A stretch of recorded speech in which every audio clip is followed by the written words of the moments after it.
Olá, tudo bem com você? Vamos continuar a estudar gramática, vamos continuar a estudar sintaxe.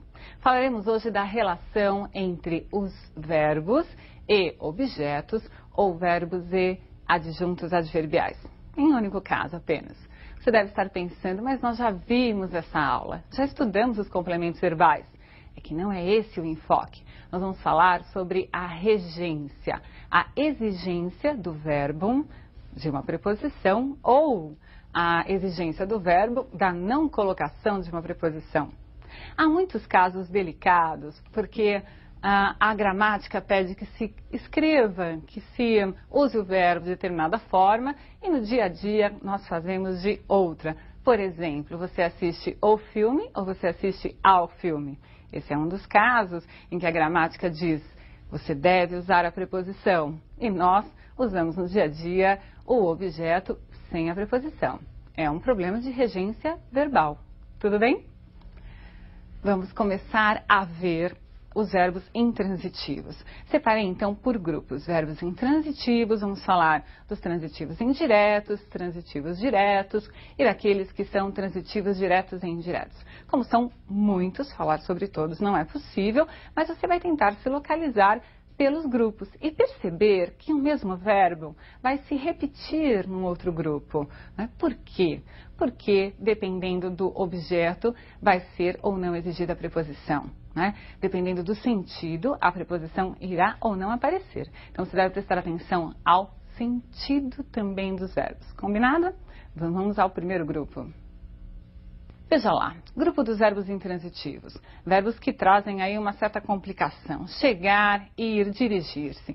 Eles são intransitivos, mas eles exigem a preposição para o adjunto adverbial de lugar, ou chamado adjunto adverbial de direção, ou de destino.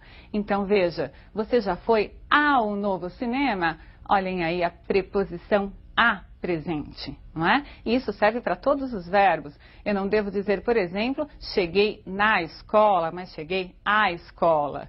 Fui na escola, é errado. Eu devo dizer fui à escola. Combinado? E aí não é objeto, é adjunto adverbial. Tudo bem?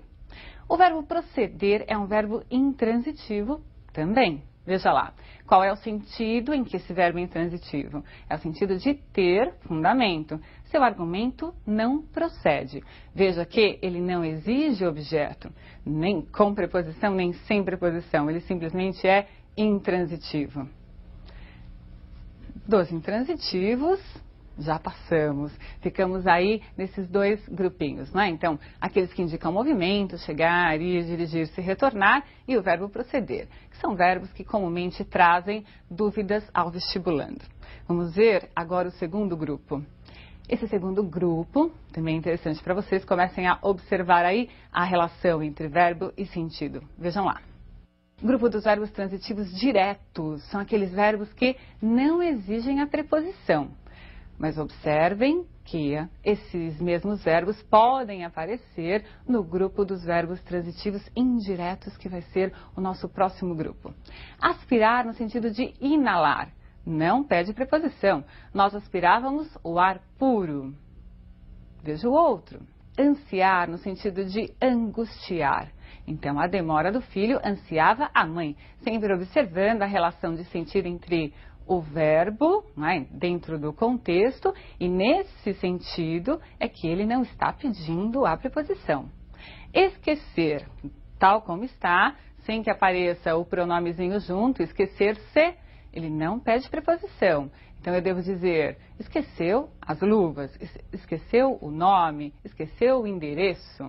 Tudo bem? Mais um. Verbo implicar, no sentido de trazer como consequência. Então, a seca implica miséria e não implica em miséria. Tudo bem? Verbos perdoar, pagar e agradecer. Sempre que eles se referirem a coisa, como objetos, não é? Essa coisa, esse objeto, deverá ser direto, sem a presença de preposição. Então, perdoou suas ofensas, pagou dívidas bancárias, agradeceu os cuidados recebidos. Mais um. Visar, visar no sentido de apontar ou por visto. sempre aí prestando atenção ao sentido do verbo. Macunaíma visou o animal. O cônsul visou seu passaporte. Então, não há preposição, o objeto é direto. Percebeu? São verbos que, nesse sentido específico, não querem preposição. São transitivos diretos e você deve respeitar a regência desse verbo. Ele quer que seja assim e você vai usá-lo desta forma, ao menos quando estiver utilizando a chamada norma culta. E você já aprendeu quais são as situações em que deve utilizá-la. Falando, desculpa-se, mas você deve, mesmo assim, na fala, tentar introduzir a maneira correta de usar o verbo. Vamos ver agora o grupo dos verbos transitivos indiretos. Como você sabe, o verbo transitivo indireto é aquele que exige a preposição. Alguns verbos